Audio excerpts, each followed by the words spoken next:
네, 같이 한번 옆에 분들에게 인사하면 좋겠습니다. 주님 안에서 사랑합니다. 주님 안에서 사랑합니다. 네, 감사합니다. 살다가 보면 너무 감당하기 어려운 짐들이 있습니다. 어떻게 주체할 수 없는 그 무게 때문에 어떤 경우에는 모든 것을 포기하고 싶은 생각이 들기도 합니다. 책임을 가져야 될 형편에 있음에도 불구하고 무책임한 선택을 하고 싶을 때가 있기도 합니다. 자녀에 대한 그 부양의 짐이라든지, 또 부모에 대한 효도의 짐이라든지, 재정적인 문제 때문에 너무 힘이 들어서 그 경제의 짐을 감당할 수가 없어서 이제 그만 모든 것을 포기했으면 좋겠다는 생각을 할 수 있는 것이 우리 사람들의 모습입니다. 너무 무섭고 너무 두렵고 앞이 보이지 않기 때문에 절망할 만한 때를 우리가 만나게 됩니다. 세상 모든 사람들이 다 그런 짐을 가지고 삽니다. 특별히 성도들에게는 다른 사람들에게 없는 특별한 짐이 있습니다. 하나님을 섬기는 일이 부담이 될 때가 있어요. 그래서 하나님을 떠나고 싶다는 생각을 하기도 합니다. 이것저것 생각해 보니 차라리 하울링 생기는데 하나님을 좀 몰랐으면 좋겠다. 그래서 교회를 떠나고 싶은 마음, 이제 하나님을 떠나자, 좀 쉬어보자, 이런 생각을 하기도 합니다. 그러나 참 하나님은 떠날 수가 없어서 여러분, 어떤 분들은 짐이 없는 교회가 있을까 싶어서 교회를 한번 옮겨보기도 합니다. 물론 그 배경에는 은혜가 없고 여러 가지 시험거리가 있어서 그런 것을 모르는 것은 아니지만, 하나님을 차마 떠날 수는 없고 혹시 짐이 없는 곳에 가서 신앙생활을 할 수 있을까? 그래서 교회를 옮겨보기도 합니다. 얼마 동안은 기대가 충족되지만 2, 3년을 넘기기 어렵습니다. 무슨 얘기냐면 짐이 없는 곳은 없다는 겁니다.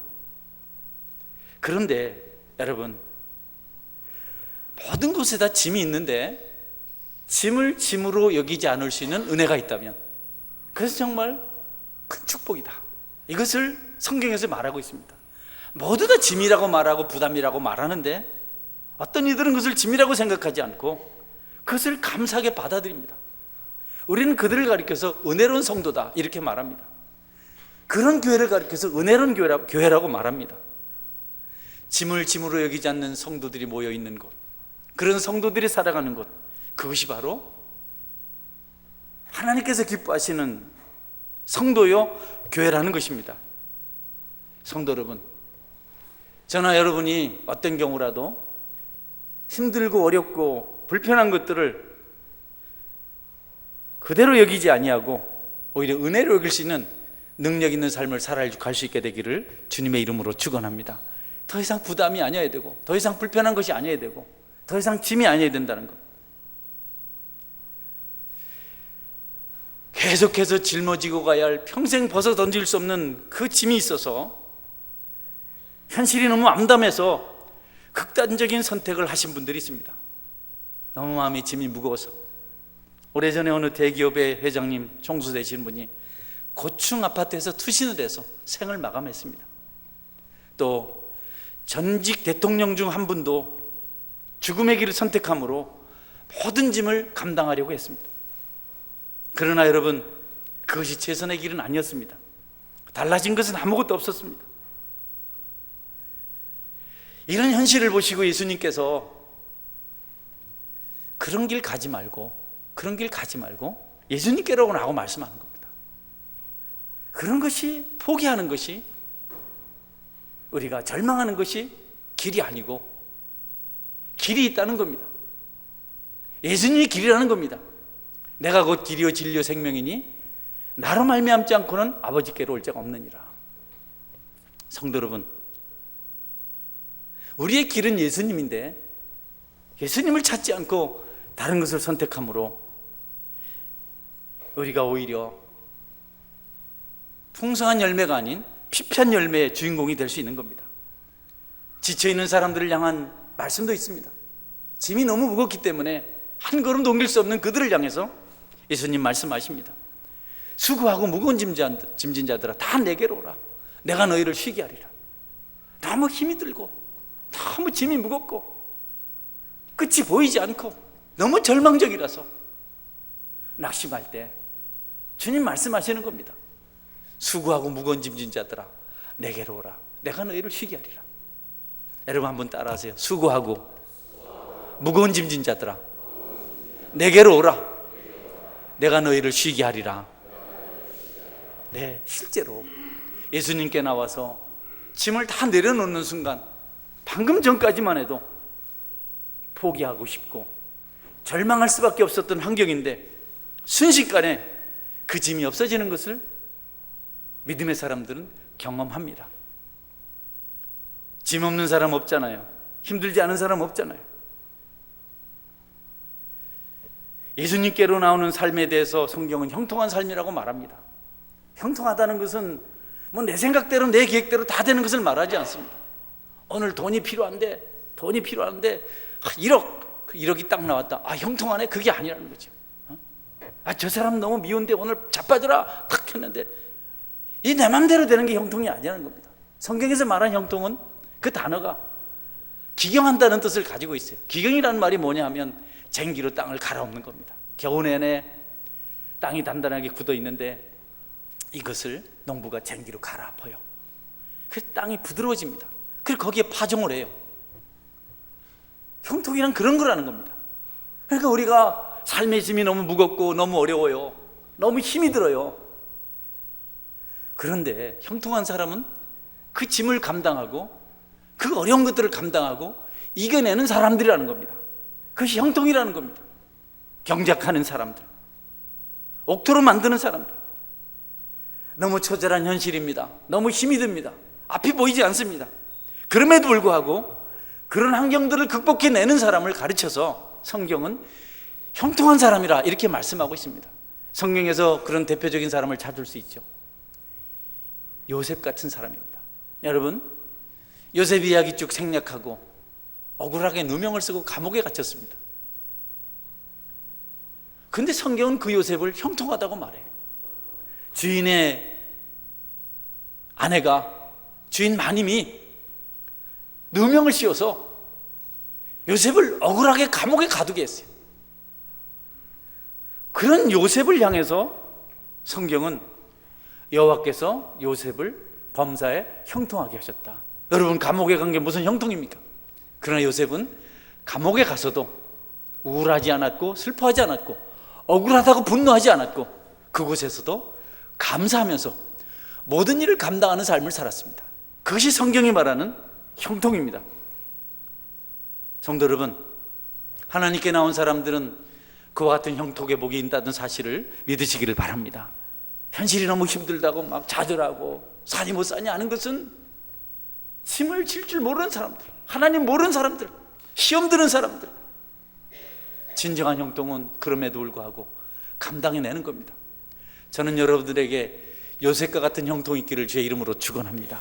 어렵죠, 힘들죠, 내일 당장 죽을지도 모르겠어요. 그럼에도 불구하고 하나님 계셔서 농부가 단단한 땅을 기경해서 소출을 만들어내는 것처럼 우리 성도들이 그와 같은 형통한 삶을 살아갈 수 있어야 한다는 겁니다. 타협하지 않습니다. 비겁하지 않습니다. 부딪혀서 감당해 갑니다. 하나님 그럴 때 그들을 축복해 주십니다. 반대로 불통한 사람들이 있습니다.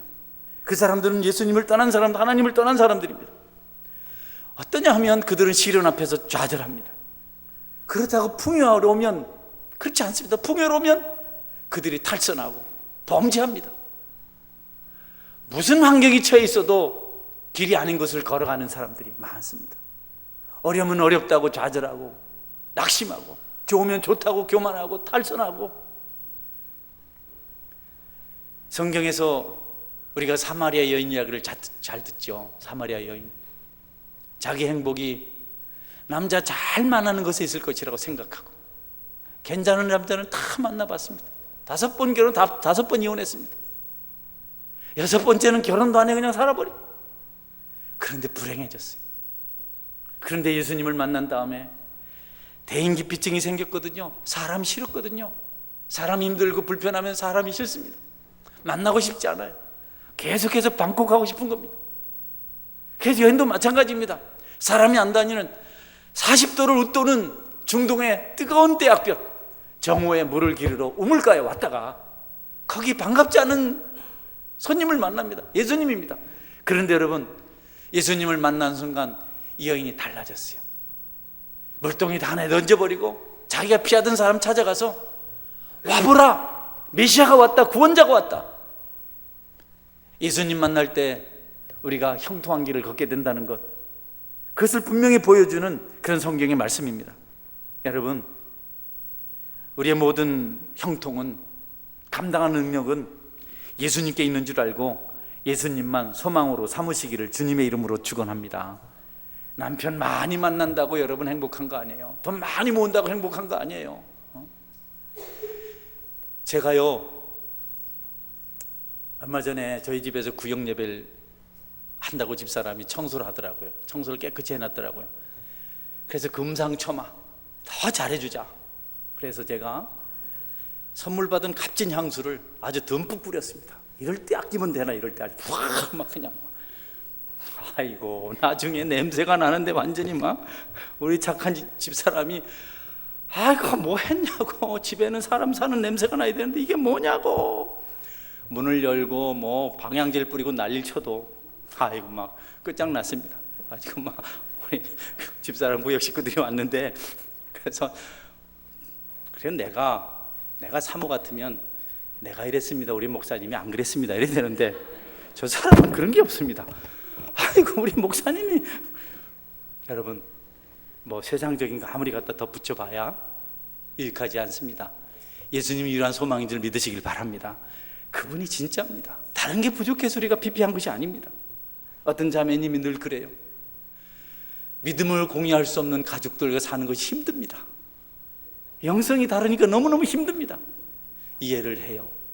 다른 건 부족해도 괜찮은데 예수님 없으면 불행합니다. 여러분, 그래서 성경은 예수님을 믿고 예수님을 전하라고 계속 말씀하고 있습니다. 사복음서의 주제가 전부 다 마지막으로 전도하는 얘기입니다. 마태복음 28장 19절 20절. 그러므로 너희는 가서 모든 민족으로 제자를 삼아 아버지, 아들과 성령의 이름으로 세례를 주고 내가 너희에게 분부한 모든 것을 가르쳐 지키게 하라. 마가복음은요, 너희는 온 천하에 다니며 만민에게 복음을 전하라. 누가복음은요, 그리스도가 고난을 받고 제3일에 죽은 자 가운데서 살아날 것과 또 그의 이름으로 제3을 받게 하는 회개가 예루살렘에서 시작하여 모든 족속에게 전파될 것이 기록되었으니 너희는 이 모든 일의 증인이라. 이게 누가복음의 결론입니다. 요한복음도 마찬가지입니다. 예수님께서 내가 너희를 세상에 보내는 것은 너희들로 하여금 복음을 전하도록 하게 합니다. 사람들에게 복음을 전하라, 예수님을 전하라는 겁니다. 사도행전 주제도 마찬가지입니다. 오직 성령이 너희에게 임하면 너희가 권능을 받고 예루살렘과 온 유대와 사마리아 땅 끝까지 이르러 내 증인이 되리라. 성경이 온통 복음을 전하라는 겁니다. 왜냐하면 그것이 유일한 소망이기 때문에, 예수님 없으면 안 되기 때문에, 다른 것이 아니라는 겁니다. 오늘 본문에 나타난 바울 사도가 그렇게 살았어요. 바울은 원래 예수님을 핍박하던 사람이었습니다. 교회를 핍박하던 사람, 예수 믿는 사람 잡아 가두고 예수 믿는 사람을 죽이는 것은 옳은 일이다. 그가 옷을 벗어 증인으로 섰던 사람입니다. 근데 그가 예수님을 만나고 난 다음에 완전히 달라졌습니다.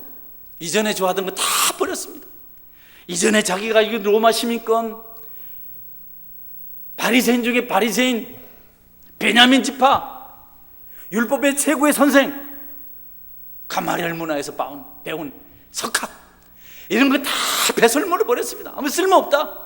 오직 하나, 예수님을 아는 지식이 가장 고상한 것이다. 나는 예수님에는 다른 어떤 것도 알기를 원치 않는다. 그리고 여러분, 바울은 평생 복음을 전하는 사람을 살았습니다. 자신뿐 아니라 디모데에게도, 디모데야, 너 때를 얻든지 못 얻든지 말씀을 전파하라. 나는 모든 일에 신중하여 고난을 받으며 전도자 일을 하며 내 직무를 다하라. 우리를 위해서 기도하되 전도할 문을 열어주소서라고 우리가 그 그리스도의 비밀을 전할 수 있도록 이렇게 기도해달라. 오직 복음 전도자로. 왜냐하면 그것만 소망이기 때문에. 얼마나 많은 고난을 당했는지요. 내가 수고를 넘치도록 하고 옥에 갇히기도 더 많이 하고 매도 수없이 맞고 여러 번 죽을 뿐 하였으니, 유대인들에게 40에 하나 감한 매를 5번 맞으며 3번 태장으로 맞고 1번 돌로 맞고 3번 파선하고 일주일을 깊은 바다에서 지냈으며, 여러 번 여행하면서 강의 위험과 강도의 위험과 동족의 위험과 이방인의 위험과 시내의 위험과 광야의 위험과 바다의 위험과 거짓 형제 중의 위험을 당하고, 또 수고하여 쓰고 여러 번 자지 못하고 줄이며 목마르고 여러 번 굶고 춥고 헐벗었노라. 이외의 일은 고사하고 더 많은 고난받은 일이 있지만 아직까지도 내 속에 눌리는 것이 하나 있는데, 모든 교회를 위하여 염려하는 것이라. 복음을 위해서 많은 고난을 당했습니다. 그래도 그것이 필요하니까, 그것을 해야 되니까. 그리고 늘 그가 개척한 교회들을 생각했어요. 갈라디아 교회가 잘, 에베소 교회가 잘 지내는가? 빌립보 교회는 어떤가? 골로새 교회는 어떤가? 늘 교회를 생각하는 마음이 그의 짐이었습니다. 교회가 살아야 세상이 살고, 교회가 바르게 돼야, 여러분, 세상이 바르게 되는 것을 알기 때문에 교회를 생각하는 마음이 그를 염려하게 만들었다, 이렇게 얘기하고 있습니다. 여러분, 복음에 대한 사도 바울의 열정이 이 세상을 얼마나 윤택하게 했는지 모릅니다. 복음이 점점 약해져 가고 있습니다. 유럽 국가들 중에 마지막 순간까지 동성연애를 허락하지 않고 버텼던 나라가 이탈리아인데요, 이탈리 로마가 교황청이 있는 곳이 아닙니까? 그런데 이제 교황청도 힘이 없어요. 이탈리아의 의원들이 3분의 2 가깝게 이제는 동성연애 주례하고 부부로 인정해야 된다. 한 가지는 안 했더라고요. 입양하는 건 아직 아니라 그래요. 여러분, 복음이 약해지고 세속주의가 자리를 잡으니까 결국 이런 비통한 일들이 생깁니다. 바울은 이 사실을 알았어요. 교회가 약해지면 안 되는데, 교회가 힘을 잃으면 안 되는데, 여러분이 각 사람이 교회고 또 함께 모였을 때도 공동체 교회인데, 여러분, 복음을 확실히 붙드는 그런 믿음의 사람이 될 수 있길 바랍니다. 그걸 안 지키면 안 됩니다. 송정호 집사 피곤하죠? 수아가 어느 날 저쪽에 그 다솔이를 데리고 가서, 아버님 사위입니다. 다솔이 엄마 어디 가세요? 다솔이가 수아를 데려와서, 아이고 여러분, 얼마나 기막힌 일이에요. 교회가 잠들어 버려서 그렇습니다. 교회가 전도하지 않아서 그렇습니다. 너무 그 전도 하지 마십시오. 그 해봐야 되지도 않는 거 하지 마십시오. 우리 그냥 편안하게 합시다. 주일도 쉴 땐 좀 쉬고, 뭐 그렇게 예배 합니까? 목사님, 그냥 우리 놀면서 오늘 밥이나 한 그릇 할까요? 여러분, 그렇게 될까봐 얼마나 바울이 바울이 그렇게 고생할 필요가 없었던 사람이거든요. 바울 사도요, 공부 많이 했거든요. 석학 중에 석학이거든요. 바리새인 중에 바리새인이거든요. 베냐민 지파 사람이거든요. 순수 로마 시민권 가졌거든요. 부자거든요. 그냥 예루살렘 교회에서 딱 이렇게 해가지고 말이죠, 딱 장로 됐으면 존경받는 장로님, 우리 장로님 딸랑 응? 바울 주변에 얼마나 많은 사람들이, 여러분, 바울을 쫓아다니면서 그가 존경받고 그가 인품 좋다고 소문나고 많은 사람들에게 영향력 있는 삶을 살 수 있었어요, 바울 사도가. 그런데 예루살렘 교회를 떠나서 사서 고생을 한 겁니다. 세상을 다니면서 예수 믿으라고 얻어맞고 죽었다가 살아나고. 바울 사도의 그와 같은 전도의 열정 때문에 여러분, 오늘날 우리가 신약 성경 거의 절반에 가까운 12권 내지는 13권을 볼 수 있게 된 줄 믿으시기를 바랍니다. 신약 성경 27권인데요 바울 서신서가 12권입니다 거기에 히브리서까지 합치면 13권입니다 성경에 바울 사도가 세운 교회들, 지금도 역사적인 자료를 얼마나 놀랐습니까? 갈라디아 교회, 에베소 교회, 빌립보 교회, 골로새 교회. 그가 만약에 예루살렘 교회에서 복음 전하는 일을 그만두고 전도자 일을 그만두고 편안하게 정치나 하고 사람들에게 칭찬이나 듣고 존경이나 받고 그러고 살았으면 우린 신약 성경 중에 절반을 잃었을 겁니다. 그리고 소아시아의 유럽에 있는 많은 교회들을 보지 못했을 것입니다. 여러분, 그 바울 사도가 복음 전하라고 말씀을 통해서 우리에게 증거하고 있습니다. 여러분, 전도자가 될 수 있길 주의 이름으로 축원합니다.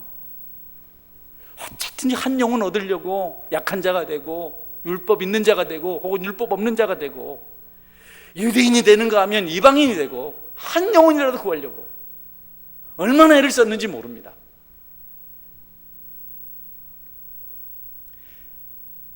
마지막으로 한 가지 말씀드리고 말씀을 맺겠습니다. 여러분, 중요한 것은 그 이상의 중요한 것이 있습니다. 그렇게 수고를 많이 하고 그렇게 애를 많이 쓰고 바울이 기대한 상에 대한 문제입니다. 상급. 바울이요 그렇게 애를 썼잖아요. 복음을 위해서 많이 맞고 굶고 누가 바울처럼 고생했겠어요. 그렇게 수고한 자에게 상이 있다고 하나님 말씀하셨잖아요.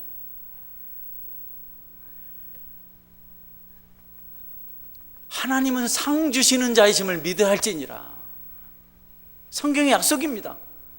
그런데 바울이 기대한 상이 뭐냐 하면 18절 말씀해 보니까 그런즉 내 상이 무엇이냐, 내가 복음을 전할 때에 값없이 전하고 복음으로 말미암아 내게 있는 권리를 다 쓰지 아니하는 이것이로다. 죽을 고비를 넘기면서 죽음을 각오하고 전도자로 살았던 그가 하나님의 상을 기대할 때 건강을 상이라고 말하지 않습니다. 물질이 많아서 부자가 된 것이 상이라고 말하지 않습니다. 명예를 얻은 것, 권세를 얻은 것, 지위를 얻은 것, 칭찬을 받는 것, 명성을 얻은 것, 파워 있는 정치력을 가진 것, 이것이 상이라고 말하지 않아요. 그가 말하는 상은 자기가 복음을 전하는 삶을 산 것이 상이다, 이렇게 말씀하고 있습니다. 할렐루야. 복음을 전하기 위해서 자기 권리를 다 쓰지 않은 그것이 상이라는 겁니다. 남들 베드로처럼 다른 사도들처럼 아내를 데리고 다닐 권위 없겠느냐? 누가 자비량하고 병정에 가서 전쟁터에 나가서 전쟁을 하겠느냐? 나도 다 받을 권리가 있고 자격이 있지만 내가 복음을 내서 그것을 받지 않는다. 자랑하려고는 아닌 것이 아니고 자기가 그런 마음을 가질 수 있는 것이 하나님께로부터 받은 상이라고 말하고 있는 겁니다. 여러분, 복음을 위해서 충성할 수 있는 것, 희생할 수 있는 것, 아무도 알아주지 않지만 복음을 위해서 봉사할 수 있는 것, 대접받지 않아도 기분 나쁘지 않고 희생하여도 오히려 근심이 없고 기쁨이 있는 것, 마땅히 받을 눈에 보이는 상이 있음에도 불구하고 그 상을 받지 않게 되는 것, 그걸 쫓아서 방황하지 않는, 그것 때문에 시험 들지 않는 그 어리석음이 없는 그것이 바로 하나님께로부터 받은 자신의 상급이라, 이렇게 고백하고 있는 겁니다. 여러분, 복음을 위해서 여러분의 권리를 절제하시기를 주의 이름으로 축원합니다. 복음을 위해서 세상적인 것에 대한 기대를 내려놓기를 바랍니다. 아, 상 받았어요, 오늘 로또 됐네, 로또. 바울이 그런 거 말하지 않아요. 상 받았어요, 오늘 아픈 다리가 그냥 쫙 펴졌습니다, 그런 상 말하지 않습니다. 바울은 그런 것이 없지만, 로또도 안 걸렸지만 이렇게 고생을 해도 또 고생해야 되고 결국은 순교하는데, 그런데 그렇게 할 수 있는 믿음을 주신 것이 가장 큰 상이라, 이렇게 고백하고 있습니다. 우리 모두에게 그런 상이 있게 되기를 주의 이름으로 축원합니다. 여러분, 시험 들지 마요. 혼자 외로워도 외롭지 않을 때 상 받은 것을 믿으시기를 바랍니다. 주님의 일 하다 보면 시험 들 일이 있어요. 봉사 많이 하시는 분들, 왜 내 혼자 이래야 되나, 안 하면 안 되니까 하긴 하는데 다들 어디 갔나. 아, 하나님 나에게 믿음 주셔서 나 혼자 봉사하게 하시니 감사합니다. 이런 상을 내게 주시니 감사합니다. 고백할 수 있기를 주의 이름으로 축원합니다. 복음을 전할 수 있는 것, 복음을 위해서 매를 맞을 수 있는 것, 누명을 쓸 수 있는 것, 감옥에 갇히게 되는 것, 이게 상이라고 말하고 있어요. 감옥에서 죄수가 된 그 중에도 찬송 부를 수 있는 그 믿음이 하나님께로 받은 상이다. 그리고 그는 결국 순교자의 길을 갔습니다. 스데반도 그랬잖아요. 그들은 그 상으로 알았습니다. 돌에 맞아 죽을 때 얼굴이 천사같이 빛났습니다. 가장 큰 상을 받았기 때문에. 가룟 유다는 은 30을 도둑질하려다가 여러분 갖지도 못했고 자살하고 지옥 가버렸습니다. 그게 상이라고 생각해서 예수님 따라다니고 3년 동안 많이 고생했으니까 보상을 받아야 되는데 연구하다가 돈 나올 데 없으니까 예수님을 팔아버리고 30 받았습니다. 여러분 그 상을 기댔던 그는 갖지도 못하고 목매어 자살하고 그 30으로 산 그 밭에 던져져서 창자가 터져 나오고, 여러분의 상이 하나님 말씀에 순종하고 믿음대로 사는 것이며 전도자의 길을 걸어가는 것임을 여러분 믿으시기를 바랍니다. 칭찬요 상 아닙니다. 받지 말아요. 지위 여러분 좋아하지 마세요. 폼 잡지 마세요. 그거 금방 넘어집니다. 낮아지세요. 섬기는 거 기뻐하세요. 교회 하나님께 드려야 될 헌금 떼먹지 말아요. 도둑질하지 말아요. 그거 여러분 도움 하나도 안 됩니다. 여러분 잘 되는 길은 궁극적으로 하나님의 것을 하나님께 드리는 것, 그것이 복인 줄 믿으시길 바랍니다. 하나님 나도 가난하고 어렵지만 드릴 수 있는 믿음 주시고 복 주시니 감사합니다.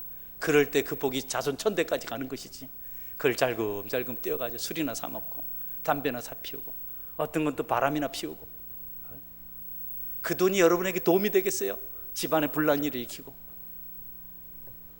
여러분 하나님 잘 섬기고 말씀대로 살게 된 것은 복인 줄 알고 그 복을 따라 살아가시는 은혜가 있기를 주의 이름으로 축원합니다. 바울은 그것을 복이라고 생각했어요. 아무것도 받지 않았습니다. 봉사하시는 분들 늘 고맙습니다. 특별히 구역장 교사, 찬양 봉사자, 또 차량 봉사, 식당 봉사, 여태 모든 봉사자들 너무 고맙습니다.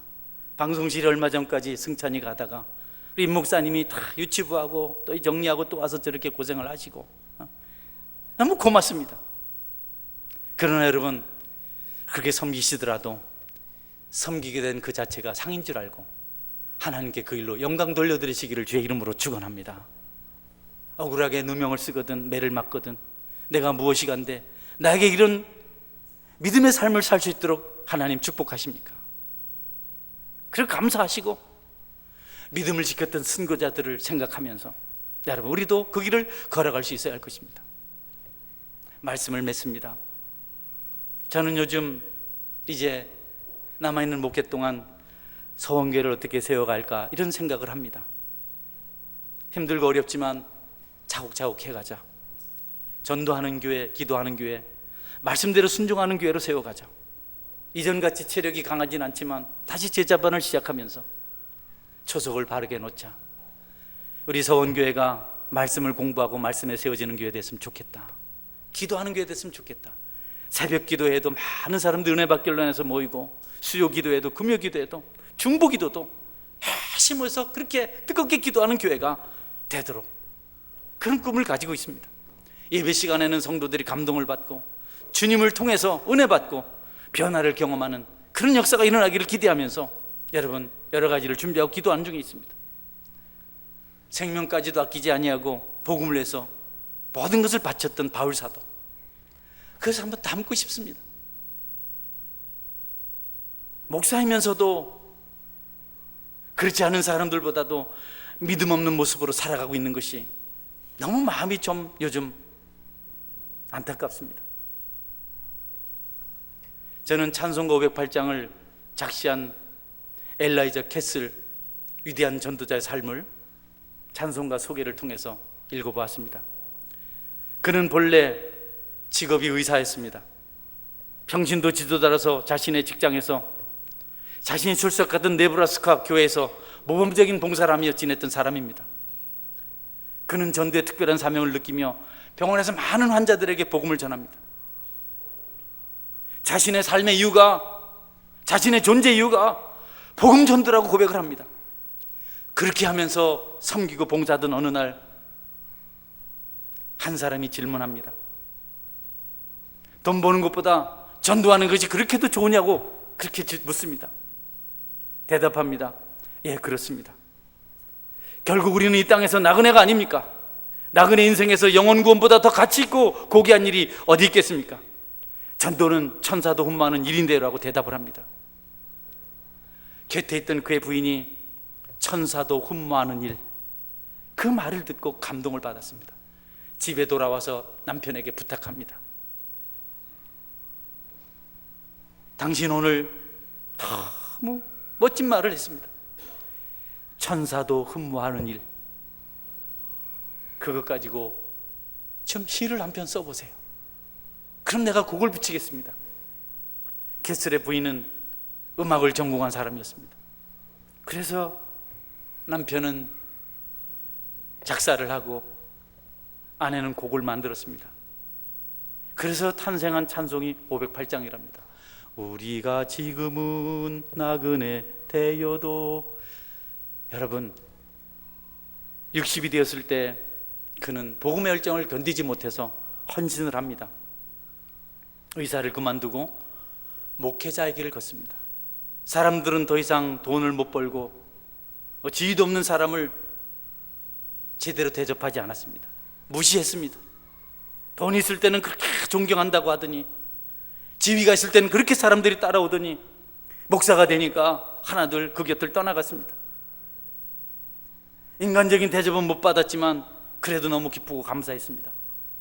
첫 부임지인 콜로라도 덴버의 한 작은 교회 목사로 부임하게 되었을 때 취임사를 대신해서 508장 찬송을 불렀습니다. 그런데 여러분, 목사 된 지 얼마 되지 않아서 부인은 불행하게도 교통사고로 세상을 떠납니다. 장례식에 어떤 사람이 말합니다. 목사 된 것이 후회가 되지 않습니까? 만약 당신이 의사로 있었다면 이런 일을 당하지 않았을 텐데. 캐슬 목사님이 대답합니다. 그렇지 않습니다. 제 아내는 우리가 지금은 나그네 되어도 찬송을 작곡하면서 제게 이런 말을 했습니다.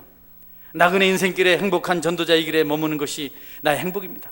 나그네로 살아가면서 전도자로 살아가는 것, 전도자와 함께 있는 것, 전도자를 남편으로 하는 것이 나의 행복입니다.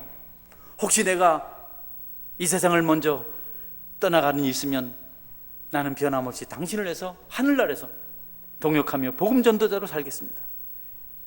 여러분, 장례식 때 우리 캐슬 목사님은 모든 사람들 아내 부탁대로 자기 장례식 때 우리가 지금 나그네 되어도 찬송을 불러달라고 부탁한 대로 그렇게 장례식을 마무리했다고 합니다.